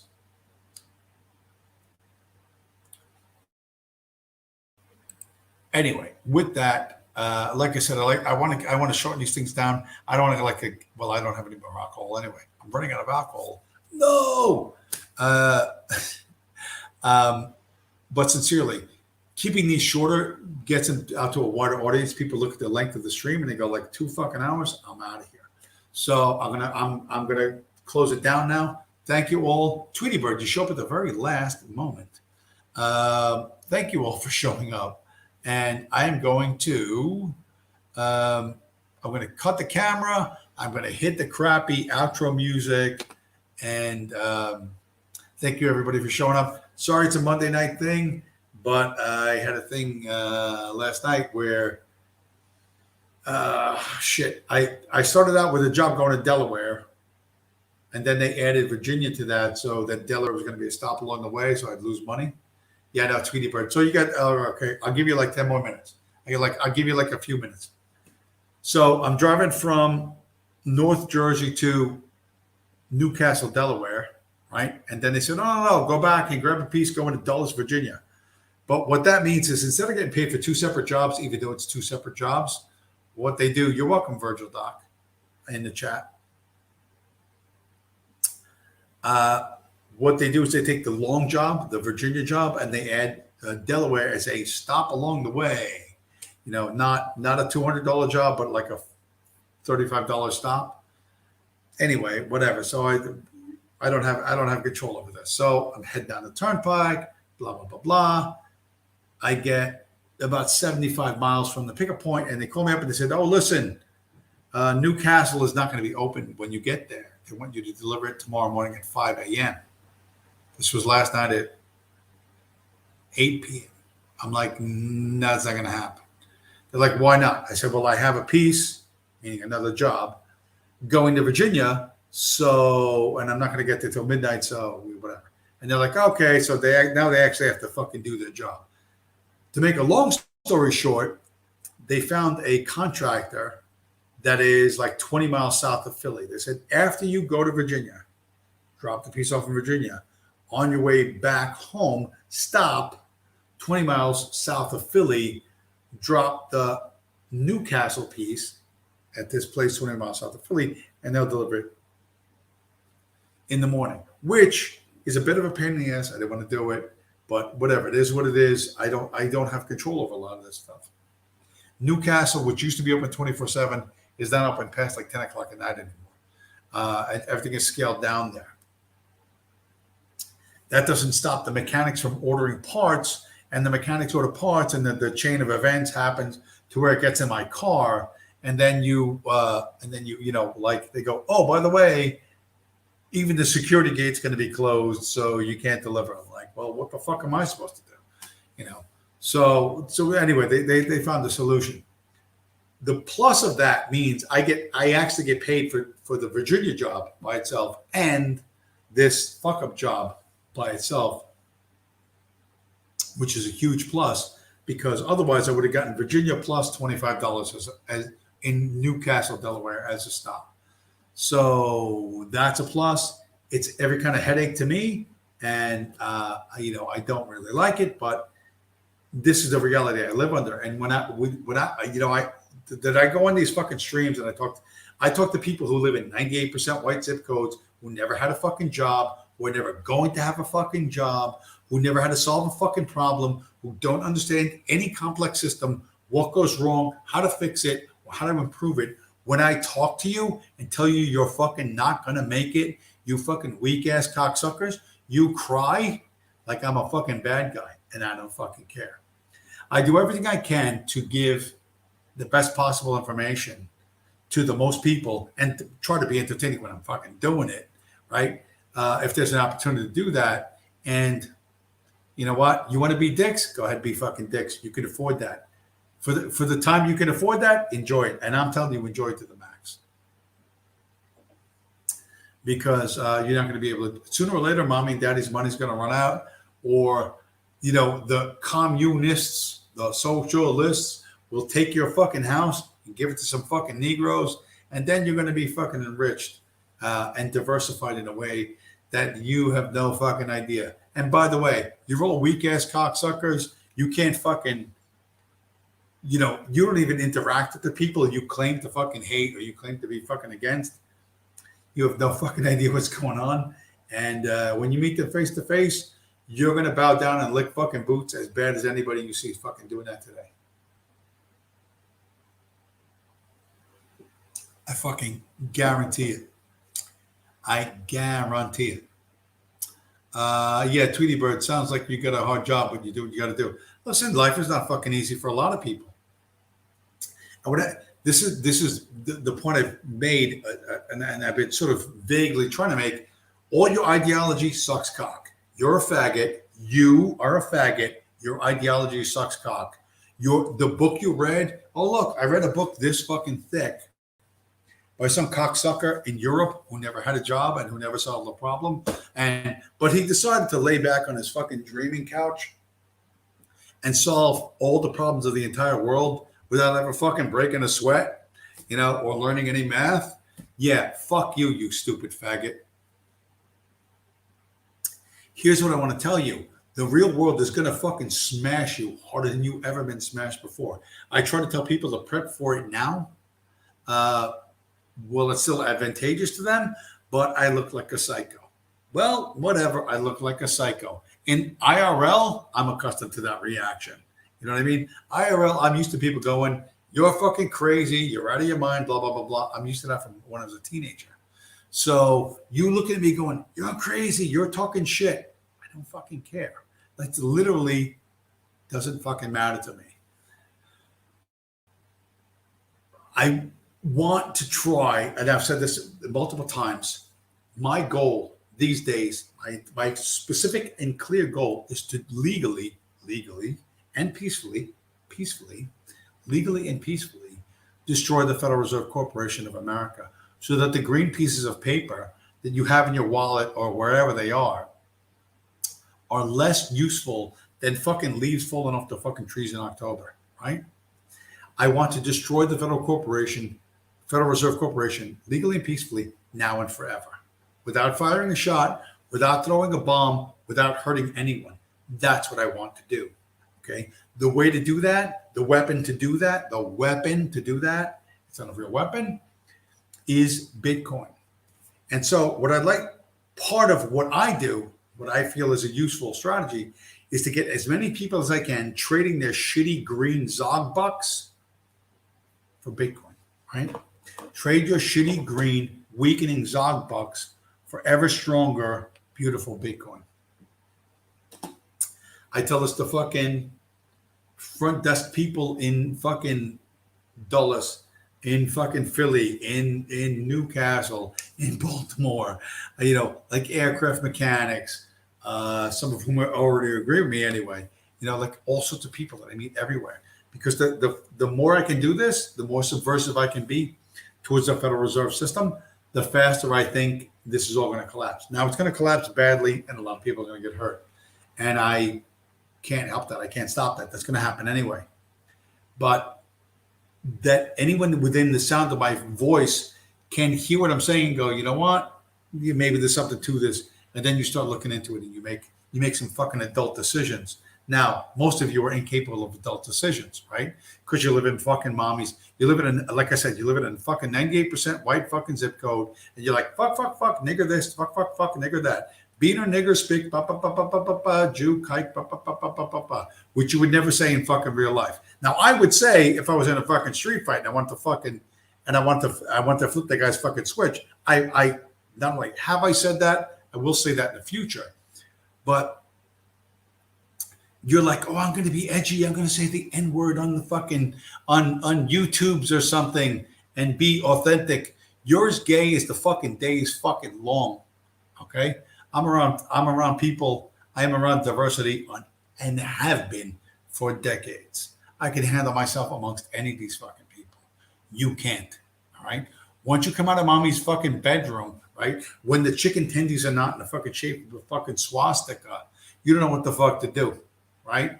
And someday, mommy and daddy are going to be dead, and you're going to find out they got a reverse mortgage, and you don't own the fucking house, and you have no fucking equity, and you have no fucking skills. Good luck. Good luck with that. However, Judas Fly Child, the sun rises in the west. No, it does not, you crazy stoner. Tweety Bird. I fantasize a lot about quitting, but then remember the fools who won't work.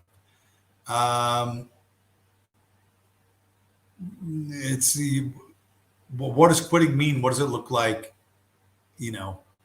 Don't go down that libertarian fucking road too far. That way, in the chat, Tweety Bird, there are so many excellent job opportunities right now. Demand what you want or start sending your resume out. We are a team or a family. Does not belong in the workforce. I don't know what the fuck that means. That way, you must be very young because there aren't that many job opportunities when you're 56, which is what I am. Anyway, so, all right. So that was like, I did an extra 15 minutes on top of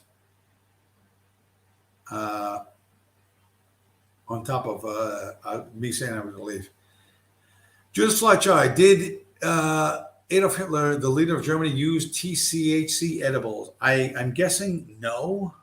That is a relatively that is a Judas Fleischai level enhancement of cannabis sativa, which I encourage everyone to stop using. However, Judas Fleischai, I don't think I'm going to have much effect on you because I suspect you are a lifelong user and your circumstances allow that. So, okay, enough's enough. For me, where's this? 1 hour, 50 minutes, and 31 seconds. Tweety Bird, do 15 more. Tweety Bird, all right, I'll tell you what. Here's what I'm going to do. Everybody go get a cold drink or whatever, a snack, etc., etc. I'll be back. BRB, I'm going to put this in the chat. I'll put BRB in the chat. And we'll be right back.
Wow. Get yourself, okay. Get yourself a Tweety Bird. Get yourself a little 2 up drink. Yeah, this is how bad it is. We're down to water. There's no more alcohol left in the house.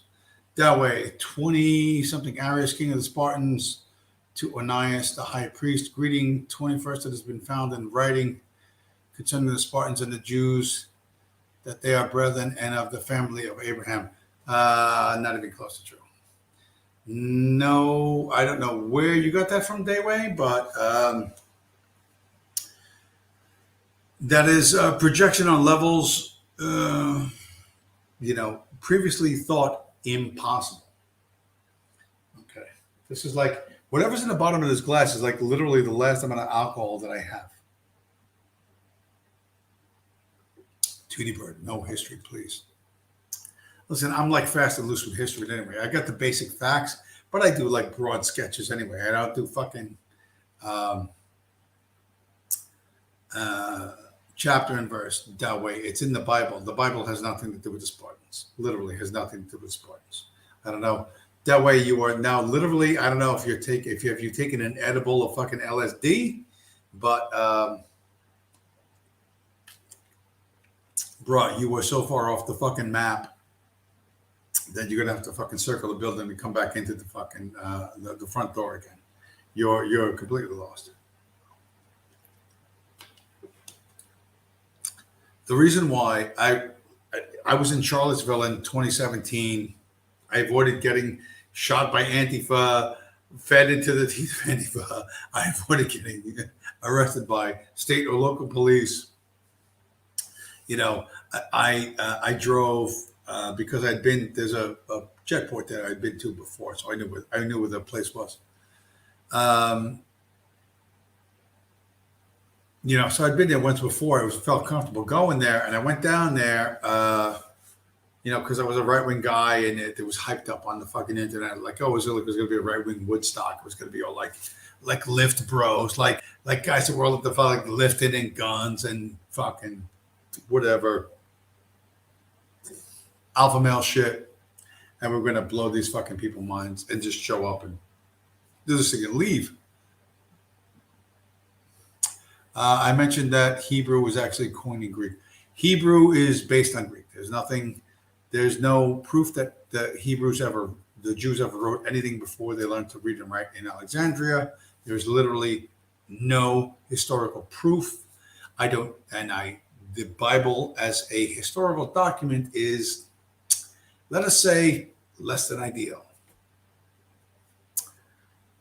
But I used to be an extreme right-wing guy. I started out as like, whatever, basic American, but more and more conservative, more and more right-wing, until I was considered like the edge of things. And I spent some time with these dopey fucking people who claim to be the right Richard Spencer and these other fucking people. I never met him personally, but he was there at Charlottesville, of course. And I never liked him from the jump. I've said this before. I saw him. He did an AMREN, American Renaissance speech, where he came after a guy named John Derbyshire, who married a Chinese female. He married a Chinese woman. John Derbyshire lives on Long Island, New York. Anyways, and John Derbyshire was actually in a Bruce Lee movie way back in. That's how old fucking Derbyshire is. He's like a super boomer, but he was actually in a Bruce Lee movie. He was like bad guy number 4 on the left in the stripy shirt. Anyway, Spencer shit all over Derbyshire, even though Derbyshire gave like this mediocre speech about China and America, whatever. What the fuck is he going to do? Like, he didn't have nothing. And I didn't like him, and I just thought he like publicly insulted John Derbyshire. I don't know if Derbyshire's wife was there, like in front of him. I'm like, you insulted a dude that's like twice your fucking age and half your size. For what? I didn't like him. But shortly thereafter, oh no, he's the bold guy, blah, blah, blah, blah. We got to get behind him and push him, blah, blah, blah, blah. And I was like, yeah, well, I guess, okay. Like I instead of going, fuck you, you fucking stupid faggots, which is what I'll tell you to your face today. Back then I was like, well, okay, I guess, you know. Um, I didn't think it through enough. Anyway, we see how that ended up, right? It's shit. Well, and anyone who's honest, if you're and you're not honest, most of you are dishonest, right? Fake fucking personas, the avatars, blah blah blah blah blah. You're fake as fuck all fucking day, from top to fucking bottom, fake as fuck. All of you, everybody in the chat, all of you. There is no authentic fame. No one gets famous. Not Richard Spencer, not Nick Fuentes, or the next douchebag they throw up. No one gets authentic fame from the fucking internet without passing through a series of tests to prove your loyalty to the fucking elites, right? And their narrative.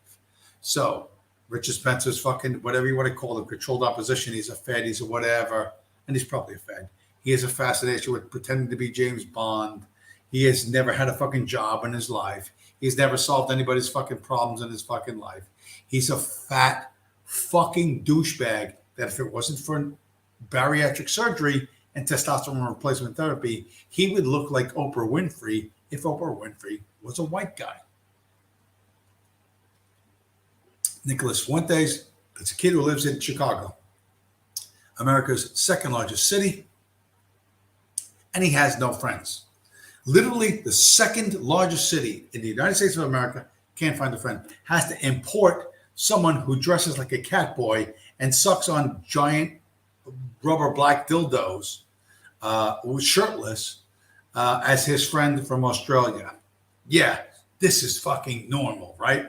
And he's the trad cat, fucking the Pope and all this shit. Get the fuck out of here. I have publicly said it. I'll say it again. I'll say it 1,000 fucking times because I am as safe saying this as I am saying I love my mother, God, that she's passed from this earth. I will, if I ever meet Richard Spencer face to face, I will beat him to death. I will beat him to death, despite his fucking bodyguards, whatever. He doesn't even have bodyguards. I will beat him to fucking death. That I won't even fucking have to raise that much of a fucking sweat, and that will make me rich. I will get arrested. I'll certainly get arrested. I'll get arrested. I'll go into federal lockup for at least 30 days. I will start a GoFundMe, which will probably make north of $45 million. Okay. I'll become a fucking cause celeb. I will bang every hot chick in fucking Hollywood.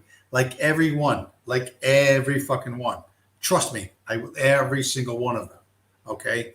And then when the trial comes, I'll be up against a U.S. attorney who thinks that I don't know what the Socratic dialectic is and who thinks that my rhetorical skills are inferior to his. I will fucking destroy any U.S. attorney that fucking goes up against me in the fucking blink of an eye before he gets to open his fucking mouth. I will enter the fucking history books. I will fucking make history and get super fucking rich, and I will kill Richard Spencer. Now, saying this publicly is delivering death threats over federally communicated blah, blah, blah, blah.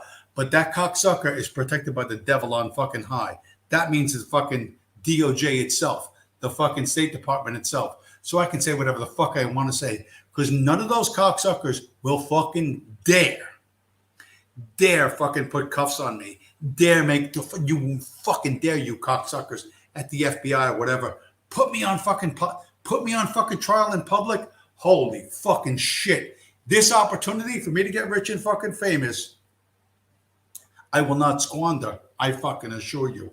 I will kill. I swear to fucking God on my fucking hand to fucking God. I will beat Richard Spencer to death on fucking video. And I will beat the fucking case in court. Fuck you. Fuck everyone like you. You fucking put me on a real fucking platform. You put me on a nationwide platform where I killed America's most famous Nazi. Holy fucking shit. Where do I fucking sign up for this? Where do I fucking sign up for this fucking job? How do I apply for this? Listen, you stupid cocksuckers. You're all retarded jerk-offs living in your fucking parents' fucking basement, imagining some dumbass fucking shit. I'm trying to describe reality to you. The reason why I fucking abandon all you jerk offs for fucking Bitcoin people is because Bitcoin people are fucking reality based and looking towards the future. You're fucking delusion based and looking towards gulags in the 1930s or whatever fucking dumb shit. You are literally 100 fucking years behind the fucking times. And you're not going to make it. You're not going to make it. When your parents die, you die. You don't fucking know that yet, but it's fucking coming. You ain't going to fucking make it. Guaranteed. That way, I'm not calling you a Jew. You're an Israelite. I have no idea what the fuck. I know your works with blah, blah, blah, blasphemy, blah, blah, blah. Hey, guess what, that way? Here's what we're going to do for you. Here's what we're going to do for you, you fucking retard. See you later. You are officially banned. I swing the ban hammer on this fucking channel. I don't need to, like, you're going to bother me with your dumb shit in your fucking, in the chat. You can get fucked from now till the end of time. Judas Fly Chai. James never changed. No, I have not changed very much. I am who I am. As Popeye the Sailor Man, as Popeye the Sailor Man always said, I am who I am. Tweety Bird, I appreciate the show of support. Understand, everyone who achieves fame got there by paying a fucking price, right? There's a woman on Twitter, her name is Cassandra Fairbanks. And if you go to Google, not DuckDuckGo, you go to Google and you type in Cassandra Fairbanks nudes, guess what? She did a nude photo shoot for a guy who was an Israeli pornographer before she became a conservative pundit. Everyone who gets up on the big stage pays a price to get there. And they pay the price to the same people for the same reasons. Okay. So there is no authentic fame. All of that fame came with a price. And deep down, if you're honest, you know what that price is. Okay. And what they tell you to think, how they tell you to see the world is not a way that benefits you.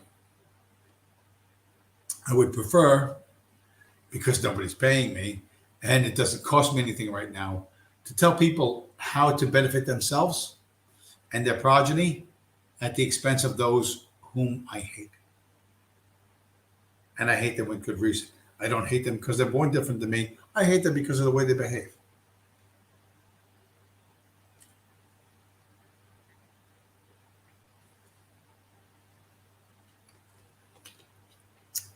So I was thinking about this during a break. Guy I work with named Dave. Dave's about my age. He's a black dude. He's from Jamaica, right? He's a Jamaican guy. But his hair's short. He's not doing dreadlocks or nothing like that. Working class guy, who runs a big fucking van and whatever. And occasionally there's a job that's at a pharmaceutical company that requires two men. And like I'm always the second guy because I live closest to that pharmaceutical company. So I was talking with Dave. Fuck. Oh, man. I want to say March of this year. Bitcoin was about 30-ish, $32,000. I don't remember what it was at the time. Dave, we're talking back and forth because we have to wait. You have to wait at the loading dock and whatever, and then they come out with the stuff, and then you have to sign some paperwork and whatever. Because it weighs more than 70 pounds. The item weighs 87 pounds. It's bullshit. Dave could lift it himself, but whatever. Officially, the job is a two-man job, so it has to be a two-man day. So me and Dave have to lift this thing and put it in his van. So in the meantime, we're waiting for the work to come. We're talking back and forth, and the B word comes up. Bitcoin comes up. And he tells me that his wife's friend, a Jamaican female, borrowed $6,000 to buy one full Bitcoin back when Bitcoin was $6,000, and it was like 30. Like I said, it was like early low 30s. And Dave says to me, like, do you think she should sell? And I'm like, what the fuck? She owns a full Bitcoin. I was like, dude, tell her don't sell for fucking 10 years. Like at least fucking 5 years, don't fucking sell. Like, and I'm like practically grabbing him. And he's like, whoa, white dude, chill. I'm like, don't fucking sell. Now, it isn't because I give a fuck about black women. I don't, right? I don't care about Jamaicans. They can all fucking fall into the ocean for all I give a shit. Them and their fucking dreadlocks and their fucking weed and their shitty jerk fucking chicken. I don't give a fuck. But I've stated it again. I will state it again. My express purpose is to destroy the Federal Reserve Corporation of America. And if that means some Rasta girl gets to become a fucking multimillionaire, that's great. I don't care. Yeah, man. Yeah, hey, yo, everything be Irene. I have said this before and I will say it again. I don't care what your ideology is, what your motivation is. I don't fucking care. I have a specific goal and I want to incentivize you to advance that fucking goal, whatever your worldview is. Whether you're a Rasta girl, a woman, whatever the fuck she is, or whatever, I don't fucking care how it happens. Like, I don't care how it happens. I want it to happen, and it's going to fucking happen. I fucking guarantee you it's going to happen. Nothing makes the Communist Party fucking whip 180 fucking degrees from get the fuck out of China to please come back to China in 6 fucking months like Bitcoin. Nothing you have ever fucking seen is like this. And you are not ready for what's coming. And the more ideological you are, the less ready you are for fucking the less prepared you're going to fucking be, and the more trouble you're going to have dealing with the coming reality. You're going to have problems because viewing things through this ideological lens is going to distort your perception so fucking bad, you're going to make absolute shit decisions. And what I hope to do by showing these Twitter things and these other things is to try and focus your fucking mind a little bit. Am I going to succeed? I have no fucking idea. But you know what? This doesn't cost me that much, right? I'm home anyway. I'm going to fucking drink anyway. So what the fuck? Anyway, all right, where are we? For me, 2 hours and 11 minutes. 5 viewers. I don't know who everybody is. Tweety Bird, Judith Slychai, Tom Anderson, what's his name? Blah, blah, blah, blah, blah. Virgil Doc, Purple Heart. Everybody who showed up, thanks. It is coming up on 11:40 right now in the East Coast time. So I'm going to bail, which is, like, what was that? Like 1 o'clock in the morning, right? I'm going to bail out. Thanks, everybody, for showing up. And I'll talk to you guys again next week. I'm sure there'll be plenty of stuff going on. Anyway, talk to you later.